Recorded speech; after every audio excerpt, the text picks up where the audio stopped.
मंडळी, रगडा पॅटीस तर सगळ्यांनाच आवडतं. पण तुम्ही कधी छोले टिक्की खाल्ली आहे का?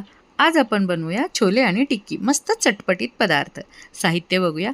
हे काबुली चणे आहे, ज्याला छोले पण म्हणतात, उकडलेले आहे. जिरं, कसुरी मेथी, मीठ, धने जिरे पावडर, हळद, छोले मसाला आणि काश्मीरी लाल मिर्च पावडर.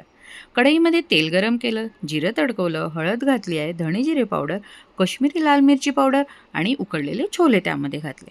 आता यामध्ये कसुरी मेथी घातली, हातावर थोडंसं रगडवून जिरं घातलं आहे आणि चवीपुरतं मीठ घातलेलं आहे. यानंतर थोडे जे छोले आपण साईडला ठेवले होते ते चांगले मॅश करून घ्यायचे. यामध्ये पाणी घालायचं आहे आणि हे जे सारण तयार झालं आहे ते आपल्याला आपला रस्सा म्हणून आपल्या छोल्यांमध्ये घालायचं आहे, ज्याने आपल्या छोल्यांना घट्टपणा येणार आहे. हे छोले जे आपण बनवतोय ते आपल्याला पोळी किंवा भातासोबत नाही खायचे, त्यामुळे आपण कांदा, टोमॅटो, लसूणचा कोणताच मसाला यामध्ये वापरला नाही आहे.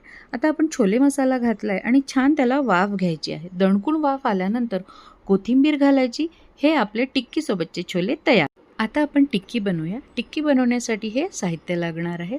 उकडलेले बटाटे पण लागणार आहेत, उकडलेले छोले पण आणि भिजवलेले पोहेसुद्धा आपल्याला यासाठी लागणार आहेत. सगळ्यात पहिले आपण बटाटे किसून घेऊया.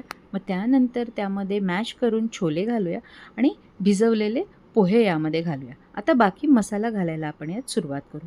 सगळ्यात पहिले आपण यात घालणार आहोत जिरे पावडर, धने पावडर, किचन किंग मसाला, चाट मसाला, लाल मिरची पावडर, काळं मीठ, साधं मीठ, कोथिंबीर, हिरवी मिरची पेस्ट आणि कांदा. हे सगळं आपल्याला छान व्यवस्थित मिक्स करून घ्यायचं आहे. माझ्याकडे यावेळेला कटर नसल्याकारणाने मी हातानेच याला हार्ट शेप असा तयार केलेला आहे आणि त्यानंतर हे आपल्याला छान शॅलो फ्राय करून घ्यायचे आहेत. सगळ्यात पहिले ते कॉर्नफ्लोअरची स्लरी मी तयार केली, त्यामध्ये डीप केलं आणि कॉर्नफ्लेक्स जे आहे ते मिक्सरला एकदा फिरवून घेतले. त्यामुळे जे दरदरीत पीठ मला मिळाले त्यामध्ये मी हे थोडेसे घोळून घेतले आणि शॅलो फ्राय केलेले आहेत. छानपैकी खरपूस होतात. आता आपल्याला सर्व करताना एक तिखट मिठाची अशी छान लाल मिरचीची चटणी केलेली आहे, हिरवी पुदिन्याची चटणी केली आणि आंबट गोड चिंचेची चटणी, असं छोले टिक्की आणि या चटणीसोबत मी सर्व केलेलं आहे. ही रेसिपी तुम्ही नक्की ट्राय करा.